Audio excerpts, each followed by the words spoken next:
নমস্কার বন্ধুরা, দীপাস কিচেনে আপনাদের সবাইকে স্বাগত। আমি আজকে মটর নিয়ে নিয়েছি ঘুগনি করার, বিকেলবেলার একটুখানি মুখরোচক খাবার জন্য। তার জন্য আমি এটা 250 মতো নিয়ে নিয়েছি। এটাকে আমি সেদ্ধ বসিয়ে দেবো প্রেসার কুকারে। আলুগুলো এরকম করে দিয়ে দিলাম, পরে ম্যাশ করে দেবো আমি। ভাবে আমি পেঁয়াজগুলো কেটেছি বড় বড় করে, 4খানা পেঁয়াজ আমি দিয়ে দিলাম। একটু হলুদ দিয়ে দিচ্ছি, একটু নুন দিয়ে দিচ্ছি, স্বাদ অনুযায়ী নুন দিয়ে দিলাম। এটা এবার আমি নেড়ে প্রেসার কুকারে চাপা দিয়ে দেবো। আমি 3টে সিটি মারতে দেবো। এটা 3টে সিটি মারলেই তারপরে আমি এটা তৈরি করব। আমি এবার প্রেসার কুকারটা খুলে দেখে নেবো ঘুগনিটা আমার কিরকম সেদ্ধ হলো।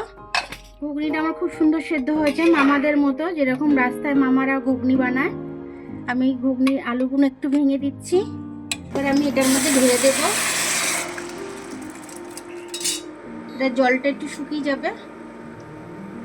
পুরো মামাদের মতো আলুগুলো আমি ভেঙে ভেঙে দিয়েছি, যেরকম রাস্তায় আমরা খাই ঠিক সেরকমভাবেই আমি বানাবো এটাকে। দেখুন, একদম বাইরে যেরকম আমরা রাস্তায় ঘুগনি খাই সেম ওইভাবেই ঘুগনিটা আমি বানিয়েছি।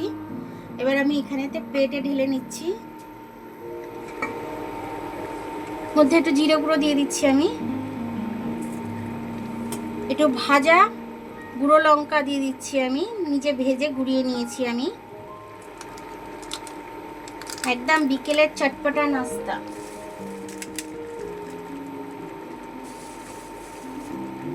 এর মধ্যে একদম নুন টুন সব মিশিয়ে রেখেছি, একদম খুব সুন্দর টেস্টি খেতে হবে এটা একদম।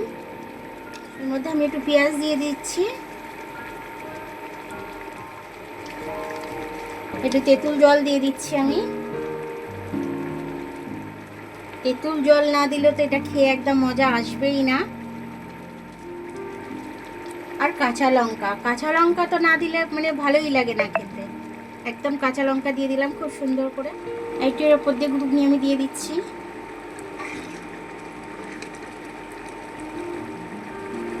যেটুকু লঙ্কা রেখেছিলাম দিয়ে দিচ্ছি, ভালো করে সুন্দর করে সাজিয়ে।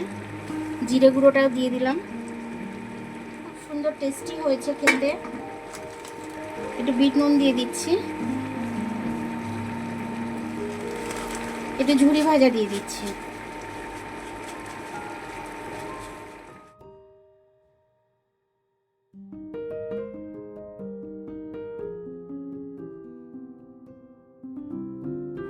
দেখুন, আমার একদম বিকেলের চটপটা নাস্তা, মানে এটা খেলে মনে হয় একদম মন প্রাণ জুড়িয়ে যাবে একদম। খুব সুন্দর হয়েছে এটা খেতে, এত সুন্দর হয়েছে বলার মতো না। আপনারা এরকম অবশ্যই বিকেলবেলা বানিয়ে খাবেন, খেয়ে আমাকে কমেন্টস করে জানাবেন আপনাদের কেমন লাগলো। এরকম আমরা বাইরে খেতে যাই মামাদের ওখানে, মানে রাস্তায় যারা বিক্রি করে তাদের কাছ থেকে আমরা খেতে যাই, তো তাদের মতো করেই স্টাইল করে আমি ঠিক ওরকমই বানিয়েছি। আমার ভিডিওটা দেখার জন্য অনেক অনেক ধন্যবাদ। আমার ভিডিওটা যদি আপনাদের পছন্দ হয় একটু লাইক, সাবস্ক্রাইব, বেল আইকনটা একটু টিপে দেবেন। আর যদি ফেসবুক থেকে দেখেন লাইক আর ফলোটা একটু করে দেবেন। আবার কাল দেখা হবে নতুন রেসিপির সাথে। ততক্ষণ আপনারা ভালো থাকবেন, আমি আসছি।